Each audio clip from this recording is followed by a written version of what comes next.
तो श्री वृंदावन बहत प्रेम सागर जहाँ नित्य वृंदावन रहत बहत प्रेम सागर। जहाँ प्रेम सागर प्रवाहित होता है वहाँ वृंदावन। तो फिर अब विवश होकर ही अर्थ करना पड़ता है कि श्री हिंदू धर्म के, श्री व्यासनंदन के धर्म के केंद्र में श्री वृंदावन स्थित है। हम इस लेख में यही अर्थ हमने कर दिया।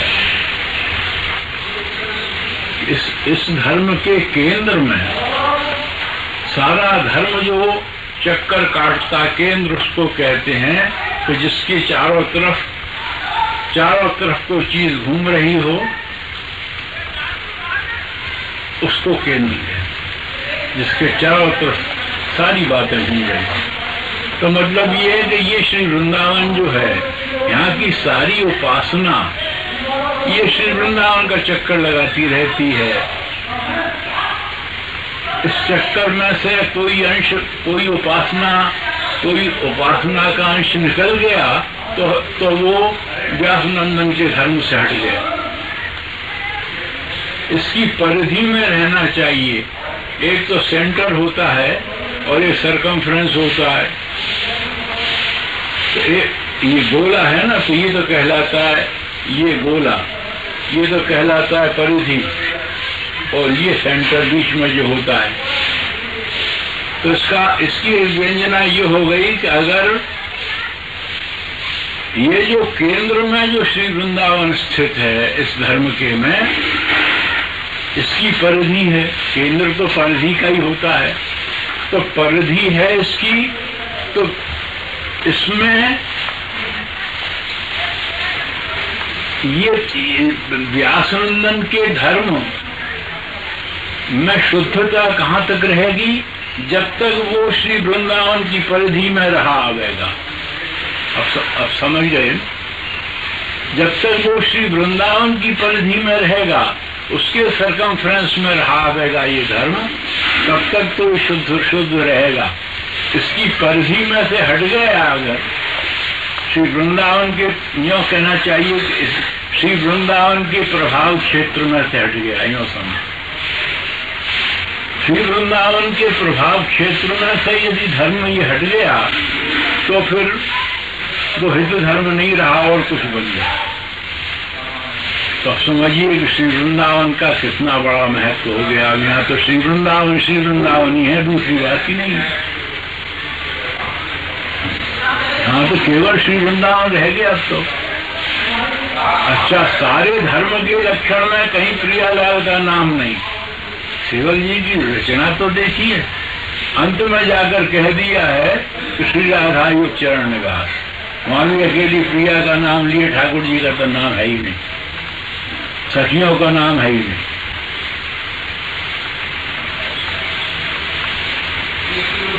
तो ये जो स्थिति है ये बड़ी अद्भुत स्थिति है, बड़ी अद्भुत बंदिश है। अगर आप दूसरे धर्मों से इसकी तुलना करें तो वास्तव में ये बड़ा विकट मामला है। मैं तो तुलना करके देख लिया है मैंने। ये तो श्री वृंदावन केंद्र में रहेगा और उसका एक प्रभाव क्षेत्र होगा, उसकी एक परिधि होगी। उस परिधि के अंदर जो जितना अंश रह गया वो तो हिंदू धर्म है। और अगर उस परिधि में से निकल गया, जरा भी बाहर हट गया उसमें से, तो वो हिंदू धर्म नहीं है। अब समझ लीजिए कि हम लोगों की उपासना के लिए श्री वृंदावन का प्राकट्य, ये कहना चाहिए श्री प्रियालाल के प्राकट्य से भी अधिक महत्वपूर्ण है। हमको तो हमारी उपासना में तो श्री वृंदावन का प्राकट्य होना चाहिए। हमारी उपासना में प्रियालाल के प्राकट्य की चिंता नहीं है। और सेवक जी ने बिल्कुल ठीक ढंग से बैठा लाया हम लोगों, क्योंकि प्रियालाल तो वृंदावन परित्यज्य पादमेकं न गच्छति, वो तो वृंदावन को छोड़ के कहीं जाते नहीं। वो तो यहीं रहेंगे। श्री वृंदावन हाथ में आ गए तो फिर बाकी क्या रहेंगे। श्री वृंदावन में भाव हो गया तो प्रियालाल में तो हो ही जाएगा, उसके लिए कोई चेष्टा करने की जरूरत नहीं। इसीलिए उन्होंने वहां धमार में प्रथम यथावधि प्रणम श्री वृंदावन तीरम, प्रथम प्रणाम किया श्री वृंदावन। एक बात तो ये हुई, अब है क्या श्री वृंदावन। वृंदावन तो वैसे भैया अनिर्वचनीय है, वाणी तो उसका वर्णन करती नहीं है, पर महानुभावों ने कुछ संकेत दिए, उनके आधार पे ही थोड़ा बहुत कहा जा सकता है। वृंदावन भाव है, वृंदावन भाव स्वरूप, वृंदावन नामक एक भाव है, तो उस भाव की सिद्धि होनी चाहिए। यदि वो श्री वृंदावन रूपी भाव, अब देखिए प्रियालाल तो यूं बने हुए हैं, बन है बाग सुहाग को और राक्ष और रस में पाग। बोले श्री वृंदावन क्या है, बोले सुहाग का बाग है श्री वृंदावन।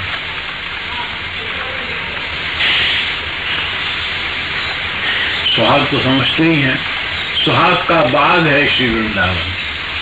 बोलो उसमें क्या हो रहा है, बोलो उसमें एक प्रीति लता है उस वृंदावन में।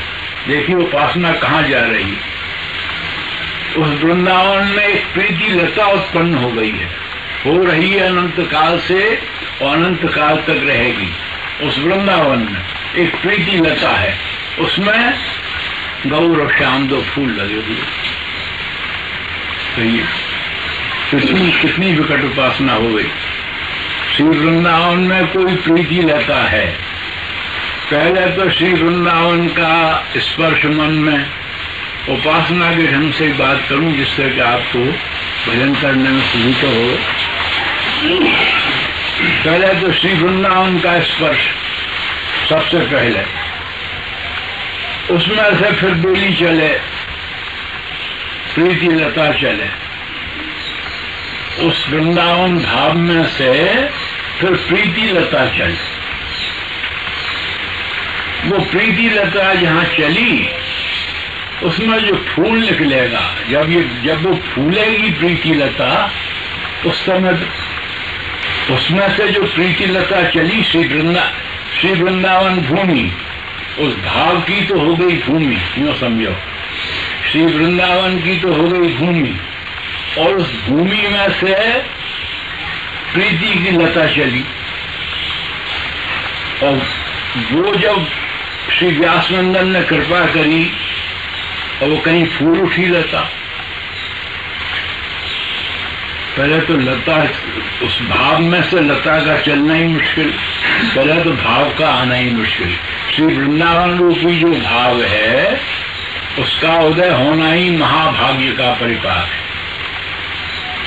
भजन के ढेर लगा दिए जाते हैं और तब भी श्री वृंदावन प्रकट नहीं होते, इतना कठिन था। अब श्री वृंदावन प्रकट हुए तो उसमें से प्रीति लता चली, और फिर प्रीति लता और भाग्य ने साथ दिया तो प्रीति लता फूली। और ये फूली तब तो उसमें एक रंग के फूल नहीं लगेंगे, दो रंग के लगेंगे। एक गौर फूल लगेगा, एक श्याम फूल लगेगा। तो उनको सेवक जी की योजना बिल्कुल ठीक है, उनको गौर श्याम की चिंता क्या है। वो तो गौर श्याम की जो आधार, गौर श्याम का जो आधार भाव है उसको उन्होंने आगे कर दिया कि इसको पकड़ो। तो ये जो स्थिति है श्री वृंदावन की, ऐसे ऐसे सुंदर वर्णन है 42 लीला में श्री वृंदावन से संबंधित, इतने सुंदर वर्णन है। श्री वृंदावन माँ है आनंद सिंधु तरंग उठे। बोलो भाव का कुछ ठिकाना है। बोले ये भाव जिनके हृदय में आता है उनके क्या होता है कि आनंद सिंधु के तरंग उठते हैं। जिनके हृदय में ये भाव उत्पन्न हो जाता है, महाभाग्य के परिपाक से, महाभाग्य के उदय से जिनके हृदय में ये भाव आ गया, तो उनके पहली प्रतिक्रिया, उनके मन में उनकी पहली प्रतीति क्या होगी कि अकारण आनंद सिंधु के तरंग उठते हैं। अकारण आनंद संसार में भी है, लेकिन यहाँ सब कारण से होता है आनंद। कहीं तो धन प्राप्ति हो गई तो आनंद हो गया, कहीं धन का नाश हो गया तो दुख हो गया। ये जो सकारण दुख सुख है हमारे, इससे घबरा करके ही तो बुद्धिमान आदमी कहता है कि भाई ये क्या स्थिति है, कभी दुख आ गया, कभी सुख आ गया, कभी शोक आ गया, कभी हर्ष आ गया। इससे ही तो घबरा करके बुद्धिमान आदमी चल भगवत की ओर भागता है। कोई ऐसी भी जगह है कि जहाँ के हमेशा आनंद ही आनंद रहा, इसीलिए तो धर्म की तलाश होती है। तलाश की जरूरत ही क्या, और जो इसमें सुखी है वो अपने मस्त रहते हैं, उनको कोई जरूरत नहीं है धर्म की। जब दुख आया तो रो लिए, जब अपना सुख आया तो हंस लिए। लड़के की शादी हुई तो मगन है, कोई घर में मर गया तो कर्म ठोक रहे हैं। तो ये जो स्थिति है, इसमें जो मगन है उनका तो कुछ कहना नहीं भैया, मगन रहेगा। ऐसे करोड़ों, ये तो बहुत कम भाग्यशाली लोग भगवत इस स्थिति को मिटाने की चेष्टा करते हैं। दुख सुखमयी जो स्थिति है इसको मिटाने की चेष्टा करते हैं, नहीं तो इसको मिटाना कौन चाहता है। सब इसी में निमग्न रहना चाहते हैं और सब भूल जाते हैं। प्रिय से प्रिय व्यक्ति मर जाएगा, घर का पुत्र हो, पत्नी हो, कोई भी हो, एक 10-20 रोज रोने पीटने के बाद में भूल जाए तो फिर खड़े हैं, सब भूल गए। फिर कोई शादी आ गई तो फिर मगन। ये जो स्थिति है, इसी का नाम ही है माया। श्री कृष्ण की मोह सब संसार, ये तो श्री कृष्ण की यही तो माया है। तो उन्होंने श्री वृंदावन भाव का जो लक्षण किया वो बोले, श्री वृंदावन माँ है आनंद सिंधु तरंगो। श्री वृंदावन एक ऐसी भूमि है, श्री वृंदावन मन की एक ऐसी स्थिति है, हमारी चेतना की एक ऐसी स्थिति है श्री वृंदावन। यूँ समझो भैया, अंदर ही अंदर सब समझना है, समझना तो अंदर ही अंदर है कि हमारे मन की एक ऐसी स्थिति है श्री वृंदावन। यूँ समझो, ये जो प्रकट दिखलाई दे रहा है ये तो भजन करने के लिए है, इसका तो सहारा लिया जाता है भजन में। ये जो प्रकट दिखलाई दे रहा है, यहाँ जो सत्संग है, यहाँ श्री राधा वल्लभ विराजमान है, यहाँ श्री यमुना जी प्रवाहित हो रही हैं, ये तो हमारी अंतरंग स्थिति को बल प्रदान करने के लिए है।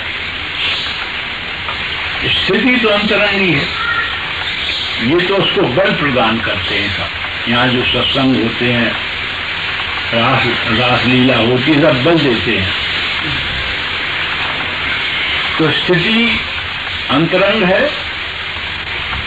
और उसमें वो कहते हैं कि श्री वृंदावन चित्त की वो स्थिति है जहाँ के आनंद के सिंधु अकारण उठते हैं, लहरें उठ रही आनंद, तो कारण कुछ नहीं है, लहरें उठ। अब जिन भाग्यशालियों के चित्त में आनंद सिंधु उद्वेलित हो रहे हैं, आनंद सिंधु की लहरें उठ रही हैं, उनको कौन सा दुख सतावेगा भैया। वो तो जो कोई दुख आवेगा वो उस सिंधु में डूबता चला जाएगा, तो प्रभाव क्या करेगा उनके चित्त पर। तो श्री वृंदावन में आनंद सिंधु तरंग उठे, एक बात तो ये कही, और दूसरे बोले घन अनुराग चुचान। अनुराग के बादल जो है ना वो चुचाते रहते हैं, वर्षा करते रहते हैं। ये जब भाव उदय होता है चित्त के अंदर, तो अनुराग के बादल छाए रहते हैं हृदय में। जरा बहाना मिलना चाहिए। बादल जो है, बादल भी बहाने से बरसता है। बादल अब छाए हुए हैं, हवा का बहाना मिलता है उसको। थोड़ी हवा चली तो बादल ने बरसना शुरू किया। ऐसे ही जिनके मन में अनुराग के बादल छाए रहते हैं, उनको बरसने में कितनी देर लगती है। जरा भी कोई अनुकूल हवा आ गई तो उन्होंने बरसना शुरू कर दिया। हो रही है अश्रु वर्षा। तो ये जो बिल्कुल चित्त की स्थितियां हैं, यहाँ का भजन सारा चित्त की स्थितियों का है, राधावल्लियों का। बाहर का तो बवाल यहाँ रखा ही नहीं है ज्यादा। सेवक जी उसको मिटा गए, सबसे पहले तो व्यासनंदन ही मिटाए गए। बाहर का बवाल इतने भेद हैं। अब गौड़ियों में बाबा, गौड़ियों में 8 भेद प्रेम के स्नेह प्रणय मान। बाबा रे बाबा, पागल हो जाए आदमी।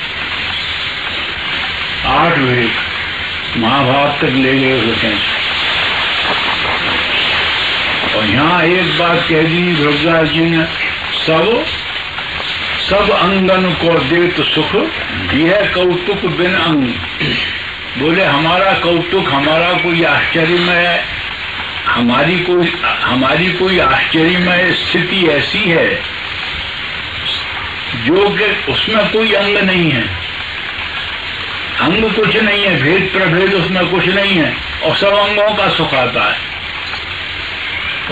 महाभाव का भी सुख आ रहा है, मान का भी सुख आ रहा है, स्नेह का भी सुख आ रहा है, सारे सुख मिल रहे हैं, लेकिन स्थिति एक ही रहे। सब अंगन को देत सुख, यह कौतुक बिना अंग। इनके तो दृष्टिकोण ही राधावल्लभियों के वास्तव में श्री हरिवंश गोसाई भजन की रीत सकृत को जान। ये जो नाभाजी ने कह दिया, ये बिल्कुल पत्थर की लकीर बनाए गए नाभाजी। इनकी पद्धति जो है भजन की, इसको समझना बड़ा कठिन है। तो ऐसी स्थिति में घन अनुराग तो चाहे, तो बोले अभी आनंद के सिंधु में तरंग उठ रही हैं, अनुराग के बादल बरस रहे हैं, जरा सा मौका पाया कि अश्रु वर्षाएं हो रही हैं। तो बोले ये सब होकर किसके लिए रहा है?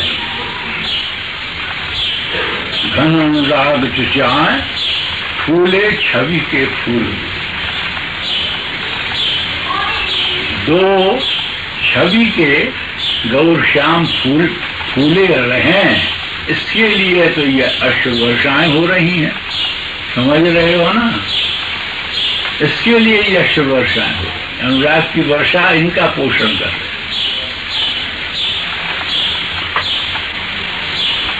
आंसू जो गिरते हैं उनसे क्या होता है कि फूल जो है ना, 2 छवि के महासौंदर्य के, ये दो फूल श्री वृंदावन में खिल रहे हैं, इनका पोषिंचन होता है। एक तो आनंद सिंधु हो, अर्थात ऐसी स्थिति चित्त की हो जाए कि जो भगवान ने गीता में कही है कि यस्मिन् स्थितो न दुखेन गुरुणापि विचाल्यते। भगवान ने स्थिति बनाई है गीता में। तो स्थित प्रज्ञ, गीता में स्थित प्रज्ञ की स्थिति बताई गई है। वो स्थित प्रज्ञ की स्थिति हमारे कुछ अंशों में हमारे रसों की स्थिति से मिलती है। हमारे रसिद और बातें तो रसकों में और अधिक थी, पर वो स्थित प्रज्ञ सब थी। और स्थित प्रज्ञ की सबसे बड़ी स्थिति उन्हें ये बताई है भगवान ने, यस्मिन् स्थितो न दुखे न गुरुणापि विचाल्यते। बोले स्थित प्रज्ञ जो है, स्थित प्रज्ञता में जो व्यक्ति स्थित हो गया, वो दुखे न गुरुणापि विचाल्यते। बड़े से बड़ा दुख आता रहता है, वो विचलित नहीं होता।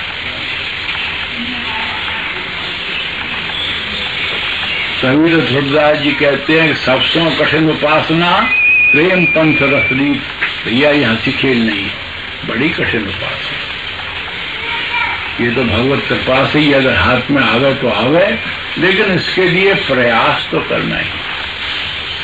तो श्री वृंदावन माँ है आनंद सिंधु तरंग उठे, घन अनुराग चुचाए फूले छवि के फूल। तो ये श्री वृंदावन का स्वरूप है। बहुत से दुआ है तो यार ना, बहुत से दुआ कहिए श्री वृंदावन के संबंध में। सबसे पहले तो एक काम तो आप लोग करिए, वृंदावन शत का तो आप लोग पाठ करते होंगे ना। वृंदावन शत का पाठ तो सभी लोग करो भैया। ये वृंदावन शत है ना, इसमें वृंदावन शत, इसमें 42 लीला में अगर वृंदावन शतक श्री क्रोधानंद जी के हाथ आए जाए, हाथ आने को छप गए हैं, 16 शतक छप गए हैं, तो उनके पाठ करो तो और अच्छी बात है। मतलब ये केंद्रीय भाव है श्री वृंदावन। इसको पकड़े बिना, श्री वृंदावन को पकड़े बिना हित धर्म की उपासना तो होगी नहीं, और कुछ हो जाए तो हो जाए।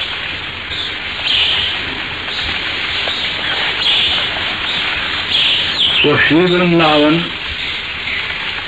बहत प्रेम सागर जहां, हाँ नित्य वृंदावन रहत बहत प्रेम सागर जहां। यहाँ प्रेम का सागर प्रवाहित होता रहता है, वहां श्री वृंदावन नित्य विराजमान। अब यहाँ इसमें तो बहुत से बाबा श्री वृंदावन संबंधित बहुत बातें हैं। प्रगट हूँ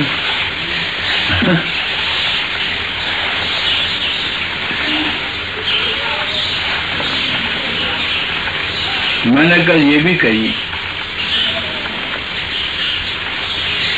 पोषण तो ये करते हैं, यूँ कहना चाहिए कि श्री वृंदावन जो है, सच्ची बात तो ये है कि श्री वृंदावन निर्माण करते हैं प्रियालाल के स्वरूप का। जो वृंदावन, श्री वृंदावन के उदय के बाद में, या यूँ कहना चाहिए श्री वृंदावन के उदय के साथ जो स्वरूप पैदा होता है, जो स्वरूप दृष्टि में आता है, वही स्वरूप। उसका पोषण जो है, श्री कल मैंने ध्रुवदास जी के वो कवित्व बोल के मैं समझाया कि उसका पोषण केवल श्री वृंदावन ही करते रहते।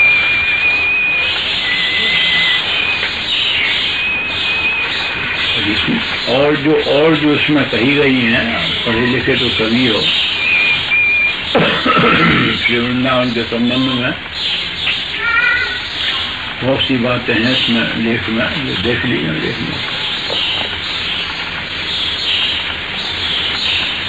एक बात तो ये हो गई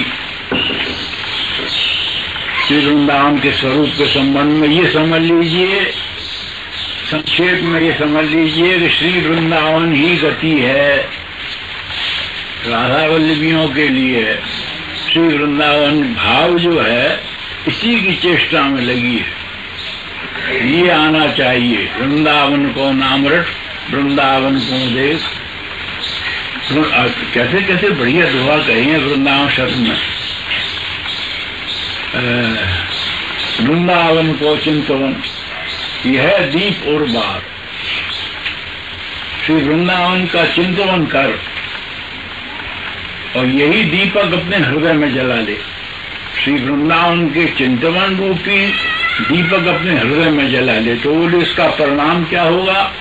बोले कोटि जन्म के तम अधय काट करे उजिया। ये दीपक क्या करेगा कि जितने भी स्वभाव में जो कमियां पड़ी हुई हैं या पूर्व जन्म के संस्कारों के वश जो कुछ कमियां पड़ी हुई हैं, सारे अंधकार को काटेगा वृंदावन का चिंतन और काट करे उजियार कर देगा हृदय के अंदर। आनंद सिंधु तो और प्रकाश हुआ तो भैया आनंद सिंधु तो है ही मौजूद। अंधेरे में दिखलाई नहीं दे रहा।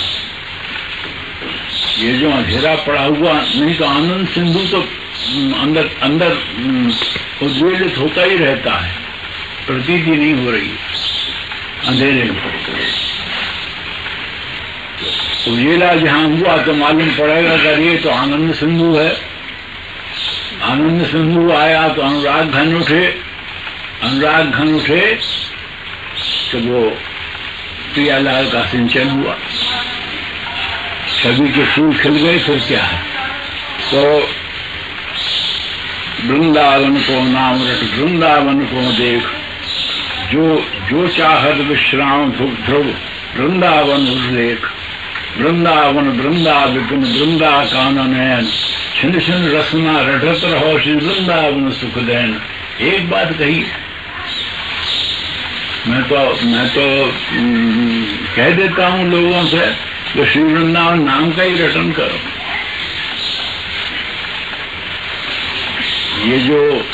ये जो माला करो ना श्री हरिवंश नाम की, या वो भी चालू रखो, लेकिन श्री वृंदावन नाम की माला तो लग के कुछ दिन भाई लंबा मार्ग है, बड़े धैर्य का मार्ग। ये ऐसा मार्ग नहीं है कि चार नाम लिए आँख खोल के देखा कहाँ वृंदावन। ऐसा मार्ग नहीं है, कहीं दिखलाई देता है कि नहीं।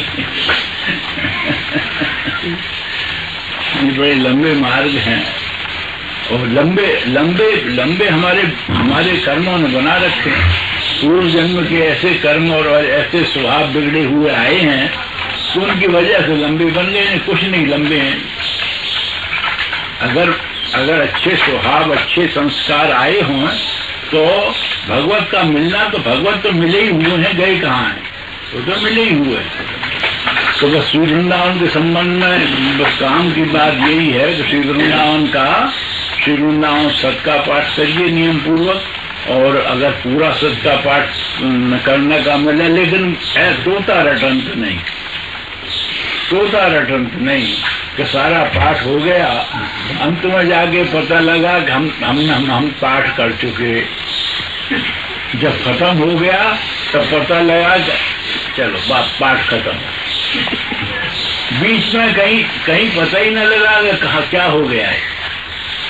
ऐसे पाठ से मुश्किल है, बहुत लंबा मार्ग है। वैसे तो श्री वृंदावन का नाम ही भाव को भावन काल अपूर्व, बात तो दूसरी है, लेकिन ये तो समझने की चीज है। चाहे श्री वृंदावन में 110 हैं, 116 हैं, तो 116 में से 25 करिए तो करिए। लेकिन वो क्या कह रहे हैं ध्रुवदास जी, ऐसे रास्ते बताए हैं। बोले वृंदावन झलकन झमक बोले नैन नेहा, ऐसे इतने हिंट दिए हैं श्री वृंदावन के स्वरूप में।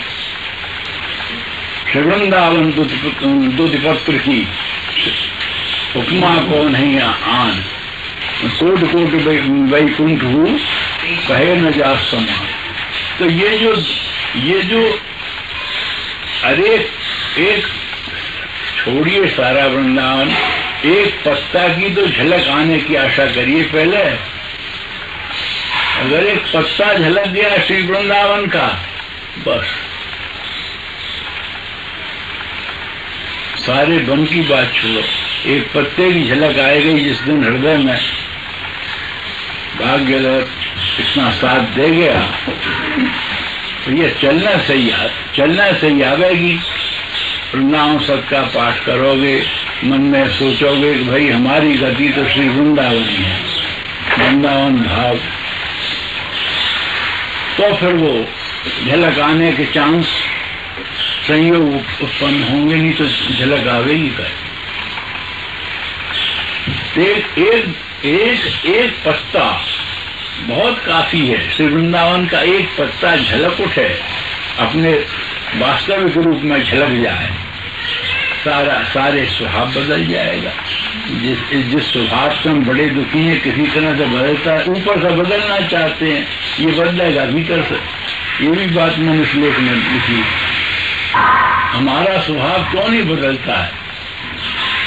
वैसा बदला हुआ लगता है, इतना विचित्र होता है स्वभाव कि इस समय सबके स्वभाव बदले हुए हैं। भगवत चर्चा हो रही है, सबके स्वभाव बदले। अब जरा भी अगर मौका आने दीजिए काम का, क्रोध का, लोभ का, मोह का, और फिर अपना देखिए स्वभाव बदला कि नहीं बदला, मौका नहीं छोड़ेगा अपना। तो स्वभाव क्यों नहीं बदलता है? मनोवैज्ञानिक दृष्टि से मैंने यहाँ में लिखी है यह लेख में कि हमारे स्वभाव की जड़ें दो प्रकार के मन आजकल वैज्ञानिक मानते हैं। एक तो चेतन मन है हमारा और एक अवचेतन मन है। चेतन मन तो वो है जिसमें हमारी विवेक बुद्धि काम करती रहती है, और अवचेतन मन वो है जिसमें जिन चीजों को हम दबाते हैं ना, वो जाकर तो उस अवचेतन मन में छुप जाती है। ये अवचेतन मन अपना प्रभाव कब दिखाता है? सोते में। निद्रा में वो जितनी चीजें हैं सब निद्रा में सामने आवेंगी, जिनको हम अपने जागृत अवस्था में देखना नहीं चाहते, जिनकी शक्ल, वो आवेंगी उस समय स्वप्न में। तो ये क्या होता है कि हम जो दबाना चाहते हैं, हम जो अपने स्वभाव को सुधारना चाहते हैं, उसमें हम क्या करते हैं कि चेतन मन को सुधारते हैं। तो चेतन मन तो विवेक रहता है, चेतन मन में तो सारा सार का, अच्छे बुरे का विवेक रहता है। वो बेचारा तो मान जाता है। हमारी बातें हम कथा में सुनते हैं या शास्त्रों में देखते हैं या सत्संग में करते हैं, तो वो तो मान जाता है बेचारा चेतन मन तो। लेकिन वो जो अवचेतन नीचे लग रहा है और स्वभाव का की जड़ है उसी के अंदर, स्वभाव जो हर एक आदमी का होता है वो उसकी जड़ वो अवचेतन में, वो नहीं मानता। तो वो कैसे माने कि इन दोनों के नीचे जो एक और है, जिसको आत्मा कहिए, चैतन्य कहिए, जब वो चालू हो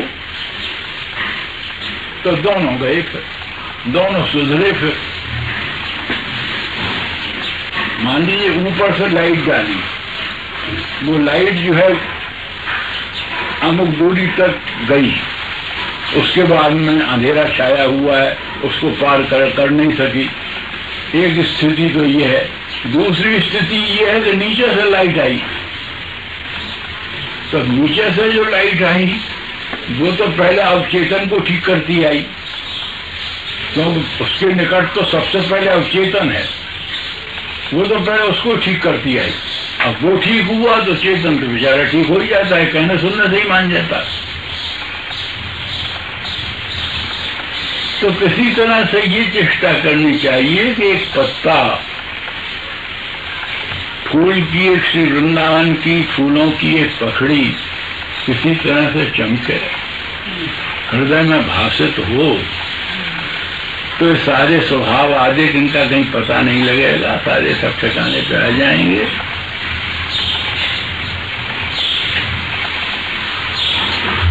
ये एक वस्तु, एक व्यवस्था, वही पहले दिन जो मैंने यहाँ मंदिर में कहा था कि गर्दन झुकेगी और ऐसी बुरी तरह झुकेगी कि फिर उठेगी। झुक तो जाती है गर्दन, कहे सुने से हम झुका भी देते हैं, लेकिन जहाँ मौका आता है तान देते हैं गर्दन, फिर तन जाती है, अहंकार फिर उसको खड़ी कर देता है। तो वृंदावन के संबंध में कितनी बात, और फिर वृंदावन का संबंध तो भैया बहुत है। सब वाणीकारों ने वृंदावन ही वृंदावन गाया है, और किया क्या है। जितने भी समझदार वाणीकार हुए हैं उन्हें वृंदावन ही वृंदावन गाए।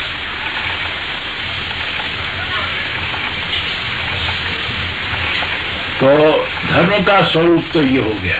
जी महाराज के जो धर्म का स्वरूप है वो तो श्री वृंदावन, उसके केंद्र में श्री वृंदावन स्थित है और उसकी एक परिधि है, उस परिधि में सारी उपासना आई हुई। तो ये तो हुआ धर्म का स्वरूप। अब उसका साधन, अब निज धर्म आपनो कह तहाँ नित्य वृंदावन रहत, बहत प्रेम सागर जहां साधन सकल भक्ति जातन। ये प्रथम प्रकरण का सेववाणी का अंतिम छंद है 14वां। तो साधन सकल भक्ति जातनो, जातनो माने जिसका, इस धर्म का साधन क्या है? तो संपूर्ण भक्ति जो है सब साधन। ये नवधा भक्ति साधन मानी। इसमें बड़ा भ्रम फैला हुआ है, खास करके साधु समाज में इसका बड़ा भ्रम।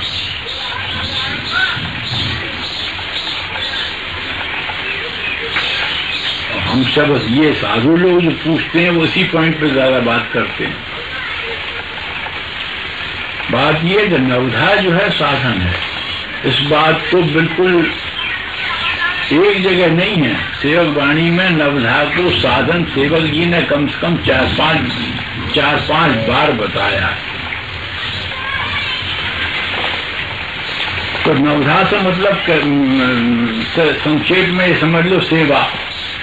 एक मोटे अर्थ में घर में जो हम सेवा रखते हैं या जो श्री जी की सेवा विराजमान है मंदिर में, एक मोटे अर्थ में सेवा समझ लो।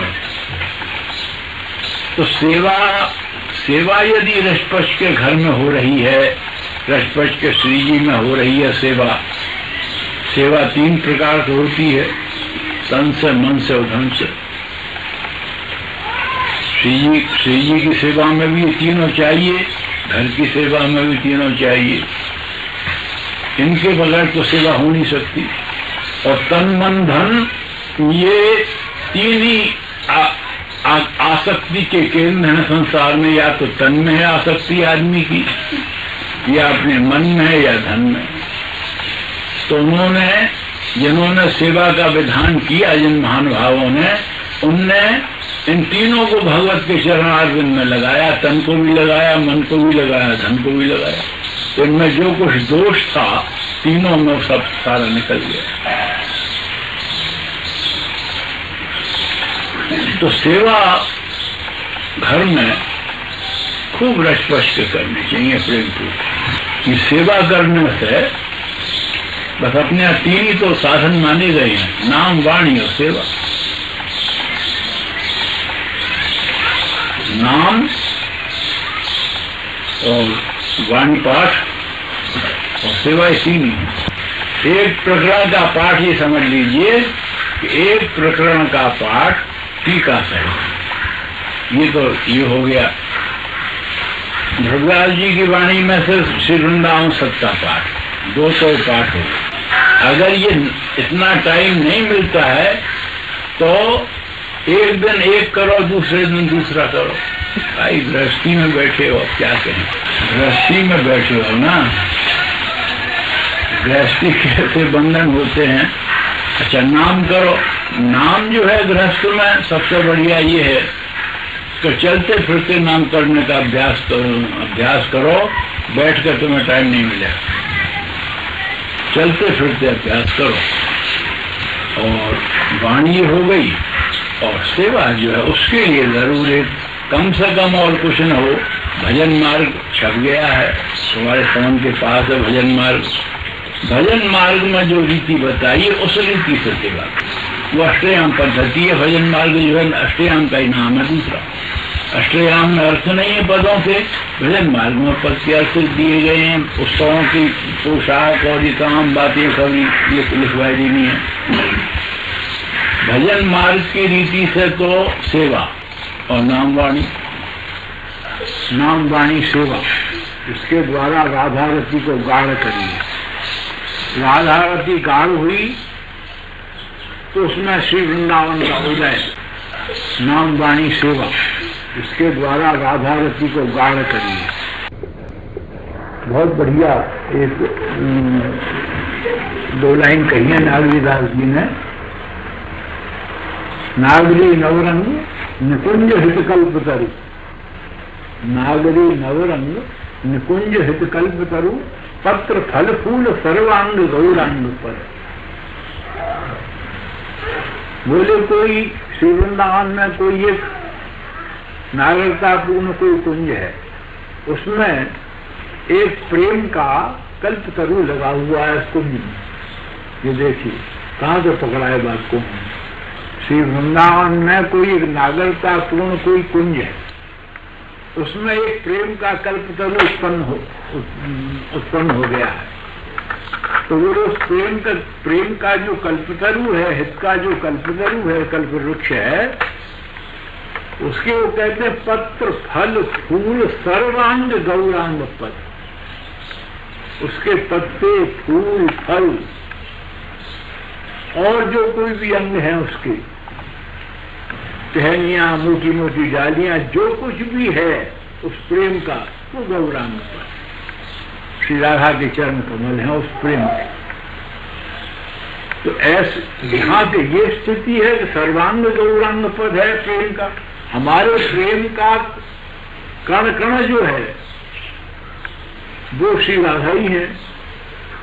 श्री राधा से ही निर्मित है सारा का सारा प्रेम। वहां फिर उस जगह पर श्री राधा रति का गौरव कितना हो जाता है, कहाँ पहुंचती है श्री राधा रति।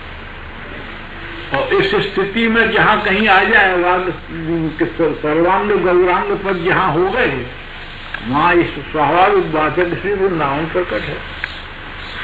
और श्री वृंदावन प्रकट हुए तो उसके बाद में फिर कोई रास्ते में कोई रुकावट, कोई रोक नहीं रहती है, फिर तो बढ़ते चले जाइए भाग्य का सहारा पाकर। भाग्य को जो काम करना पड़ता है वो राधा रति को कन्वर्ट करना जो होता है श्री वृंदावन के रूप में, वहां तक तो भाग्य का काम है। मैं तो यही मानूं, वहां तो परम भाग्य की जरूरत है, जो राधा रति श्री वृंदावन के रूप में कन्वर्ट हो जाए, बदल जाए श्री वृंदावन के रूप में, रूपांतरित हो जाए, श्री राधा रति श्री वृंदावन बन जाए। तो वहां तो परम भाग्य की जरूरत है, अनेक जन्मों के परम पुण्यों की जरूरत यही है। और श्री वृंदावन के रूप में परिवर्तित हो गई कहीं राधा रति, या परिवर्तित होना उसने श्री वृंदावन के रूप में, अगर रति ने प्रेम ने, रति माने प्रेम, अगर प्रेम ने श्री वृंदावन के रूप में परिवर्तित होना अगर शुरू कर दिया, कन्वर्शन शुरू हो गया उसका, उसके बाद में कोई दिक्कत नहीं। फिर तो अपने शरीर के ऊपर है, जितना स्वस्थ शरीर हो, जितना रिफ्रेश शरीर हो, उसके अनुसार आनंदोपभोग होते रहते। चेष्टा ये करिए तो नाम वाणी के द्वारा राधा रति गाढ़ हो, नाम वाणी सेवा, इसके द्वारा राधा रति को गाढ़ करिए। राधा रति गाढ़ हुई तो उसमें श्री वृंदावन का उदय, रति में उदय, जाने कहाँ से निकल पड़ता है। ये महात्मा ये नहीं बताते हैं कि निकल कहाँ से आया, ये कन्वर्शन कैसे हो गया, रति कैसे श्री वृंदावन के रूप में प्रकाशित हो गई, ये हमारे देखने में नहीं आया। तो कैसे बदल गई ये रति, जो प्रेम, रति का प्रेम, तो ये प्रेम कैसे श्री वृंदावन के रूप में आ गया, क्योंकि रति तो अदृष्ट पदार्थ है। रति जो है वो तो आंखों से दिखलाई नहीं देती, प्रेम किसी को दिखलाई देता है, वो तो किसी को दिखलाई नहीं देता। वो दिखलाई उसी दिन देगा जब वो बदल के श्री वृंदावन बन जाएगा, वो दिखलाई देगा। जिस दिन रति बदल करके श्री वृंदावन बन गई, उसी दिन सब नेत्रों का विषय बन गई। और जिस दिन से वो नेत्रों का विषय बन जाएगी उसी दिन से सारी मुक्ति आदि सब तुच्छ हो जाए। मुक्ति सुख जो है महातुच्छ हो जाता है।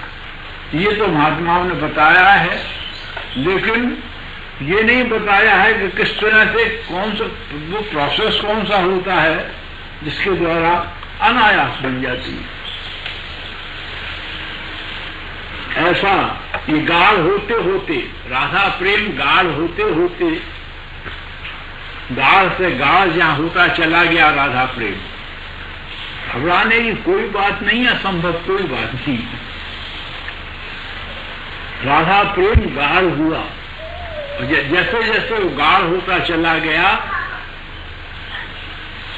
जब तक वो गाढ़ होता रहेगा तब तक वो अंतरंग में रहेगा। मतलब ये कि नेत्रों का विषय नहीं बनेगा। तो जिस दिन श्री वृंदावन के रूप में वो प्रकट हो गया, वो प्रेम कन्वर्ट हो गया, बदल गया श्री वृंदावन, राधा रति वृंदावन बन गई, उसी दिन नेत्रों का विषय बन गया। और नेत्रों का विषय बन गया तो सारे मार्ग जो है खुले चले जाते। तो नाम वाणी और सेवा का आश्रय लिए रहिए। भैया करने का मार्ग है, बिना किए तो कुछ होता नहीं, करना तो पड़ेगा। यदि कुछ सुख पाना चाहो, क्योंकि जब सुनते ही इस सुख की बातें सुनकर के इतना सुख मिलता है, तो ये समझ लीजिए कि जब ये नेत्रों का ये सुख जब नेत्रों का विषय बनेगा तो क्या कितना सुख मिलेगा, ये समझ करके भजन किया जाए। नाम वाणी का आश्रय लिए रहो और इसको गाढ़ बनाओ। गति को ये पतली रहती है, असल में बड़ी पतली रहती है। पतली रहती है तब तो क्या होता है, कभी आई कभी नहीं आई, आई तो बह गई। पतली चीज का क्या, आई आ भी गई, प्रेम आ भी गया थोड़ा सा,